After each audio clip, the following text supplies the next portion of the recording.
Hello बच्चों, कैसे हैं आप सब। आशा करती हूँ आप सब बहुत अच्छे होंगे। मैं ज्योति स्टडी विद जेके पर आपका बहुत बहुत स्वागत करती हूँ। आज हम लोग करने वाले हैं कक्षा 6 हिंदी बुक मल्हार से चैप्टर 7 जलाते चलो। तो चलिए इसको देख लेते हैं। जलाते चलो ये दिए स्नेह भर भर, कभी तो धरा का अंधेरा मिटेगा। भले शक्ति ज्ञान में है निहित वह, कि जिससे अमावस बने पूर्णिमा सी। मगर विश्व पर आज क्यों दिवस ही में घिरी आ रही है अमावस निशासी।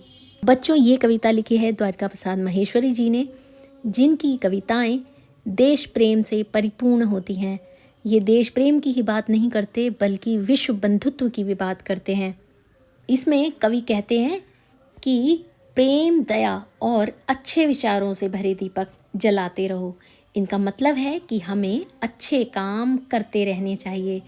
अगर हम लगातार अच्छाई फैलाते रहेंगे तो एक दिन दुनिया का अंधेरा यानी दुख, बुराई और नफरत समाप्त हो जाएगी। आगे कवि कहते हैं कि भले शक्ति विज्ञान में है निहित वह, कि जिससे अमावस बने पूर्णिमा सी। मगर विश्व भर आज क्यों दिवस में ही घिरी आ रही है अमावस निशासी। कवि कहते हैं कि विज्ञान में बहुत शक्ति है। आज विज्ञान ने, टेक्नोलॉजी ने बहुत प्रगति कर दी है। विज्ञान ने दुनिया को इतना आगे बढ़ा दिया है कि जो असंभव लगता था वह भी संभव हो गया है। विज्ञान ने दुनिया को ऐसा बना दिया है कि अंधेरा यानी अज्ञान भी रोशनी यानी ज्ञान में बदल सकता है। लेकिन फिर कवि सवाल पूछता है कि जब विज्ञान इतना विकसित है, लोग इतने पढ़े लिखे हैं, तो फिर आज दुनिया में नफरत, डर, हिंसा और दुख क्यों बढ़ रहा है। ऐसा क्यों लगता है कि दिन होते हुए भी दुनिया अंधेरी लग रही है, क्योंकि लोगों के दिलों में प्यार और मानवता की कमी हो रही है। बिना स्नेह विद्युत दिए जल रहे जो, बुझाओ इन्हें यूं ना पथ मिल सकेगा। जला दीप पहला तुम्ही ने तिमिर की, चुनौती प्रथम बार स्वीकार की थी। तिमिर की सरित पार करने तुम्ही ने, बना दीप की नाव तैयार की थी। कवि कहता है कि ऐसे दीपक जो केवल बिजली से जल रहे हैं, लेकिन उनमें प्रेम, भावना या मानवीयता नहीं है, उन्हें बुझा दो। ऐसी रोशनी सिर्फ चमक तो देती है लेकिन रास्ता नहीं दिखा सकती। यह दीप इंसान, समाज और विचारों का प्रतीक है। कवि का मतलब है कि केवल दिखावा नहीं बल्कि प्यार, दया और मन से किया गया काम ही जीवन को सही दिशा देता है। कवि कहता है कि जब दुनिया में पहली बार अंधेरा यानी अज्ञान, डर और बुराई था, तब उसी समय तुम दीपक यानी तुमने भी चुनौती को स्वीकार किया था। और जब दीपक जला तो संसार से अंधेरा मिटा था। पहला दीपक ही था जिसने हिम्मत दिखाई और अंधकार से लड़ने की शुरुआत की। फिर उस छोटे से दीप ने अंधेरे की नदी, अंधेरे की सरत को पार करने के लिए प्रकाश की नाव बनाई, यानी आशा, साहस और सकारात्मक सोच की शुरुआत की। बहाते चलो नाव तुम वह निरंतर, कभी तो तिमिर का किनारा मिलेगा। युगों से तुम्ही ने तिमिर की शिला पर दिए अनगिनत हैं निरंतर जलाए। युगों से तुम्ही ने तिमिर की शिला पर दिए अनगिनत हैं निरंतर जलाए।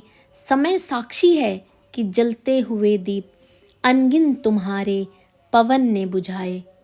आगे कवि कहते हैं कि जीवन की नाव को निरंतर आगे बढ़ाते रहो, चाहे रास्ता कितना भी कठिन, अंधकार से भरा या लंबा क्यों ना हो।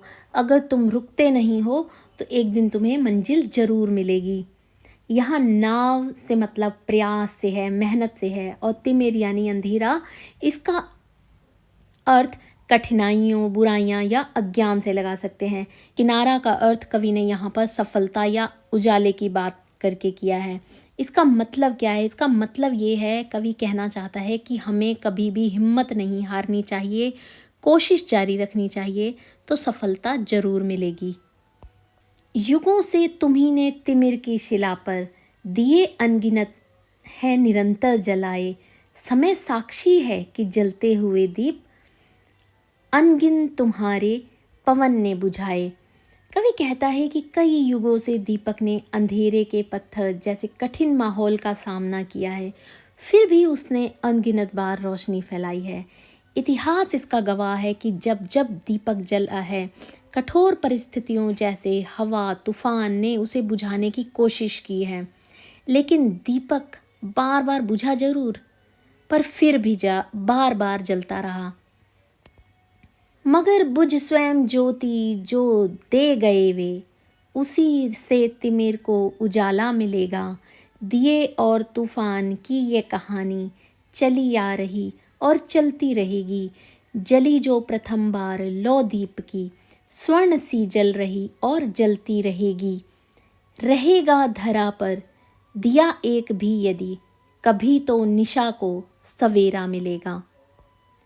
कवि कहता है कि वे अच्छे लोग जिसकी तुलना कवि ने दीपक से की है, यानी अच्छे लोगों की तुलना जो है वो कवि ने दीपक से की है। वो कहते हैं कि दीपक जो खुद जलकर खत्म हो गए लेकिन दुनिया को रोशनी दे गए, उनकी रोशनी कभी व्यर्थ नहीं जाती। उनकी दी हुई प्रेरणा, अच्छाई और ज्ञान से ही दुनिया का अंधेरा यानी बुराई, अज्ञान और डर मिटेगा। यहाँ दीपक उन लोगों का प्रतीक है जो समाज के लिए बलिदान करते हैं। दीपक और तूफान की लड़ाई बहुत पुरानी है। तूफान यानी मुश्किलें दीपक को बार बार बुझाने की कोशिश करती हैं, लेकिन दीपक फिर भी जलता रहता है। यानी संघर्ष और उम्मीद की ये कहानी पहले भी थी और आगे भी रहेगी। पहली बार जब मानव ने अंधेरे में रोशनी जलाई थी, तब से ज्ञान, उम्मीद और अच्छाई की यह लौ लगातार जलती आ रही है। यह लौ सोने की तरह कीमती है और सदा जलती रहेगी।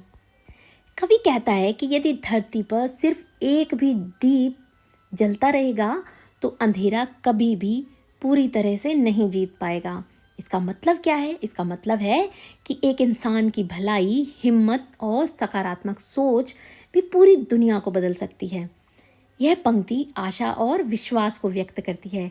कवि कहता है कि जैसे रात के बाद सुबह आती ही है, वैसे ही जीवन में कठिनाइयाँ, दुख या अंधेरा हमेशा नहीं रहेगा। एक दिन जरूर खुशियों, सफलता और उजाले का समय आएगा। इसका मतलब है कि कठिन समय कितना भी लंबा क्यों ना हो, एक दिन अच्छा समय जरूर आएगा। आगे दिया है कवि से परिचय। अभी जो हमने कविता पढ़ी है उसे हिंदी के प्रसिद्ध कवि द्वारिका प्रसाद माहेश्वरी ने लिखा है। बाल साहित्य के चर्चित रचनाकारों में द्वारिका प्रसाद माहेश्वरी का नाम प्रमुखता से लिया जाता है। उन्होंने बच्चों के लिए बहुत सी रचनाएं लिखी हैं। उनके द्वारा लिखित हम सब सुमन एक उपवन के जैसे गीत आज भी बहुत लोकप्रिय हैं। इनका जो जन्म हुआ था वो हुआ था 1916 में, 1916 में, और इनकी जो डेथ हुई थी, मृत्यु हुई थी, वो हुई थी 1998 में, 1998 में। बच्चों, इनका जन्म हुआ था उत्तर प्रदेश के आगरा शहर में। आई होप आपको ये वीडियो अच्छी लगी होगी। अच्छी लगी हो तो इसको लाइक कर देना, दोस्तों में ज़्यादा से ज़्यादा शेयर करना, और अगर चैनल पर नए हैं तो चैनल को सब्सक्राइब कर लेना। Thanks for watching. बहुत जल्द मिलेंगे इसकी वर्कशीट के साथ। Till then bye.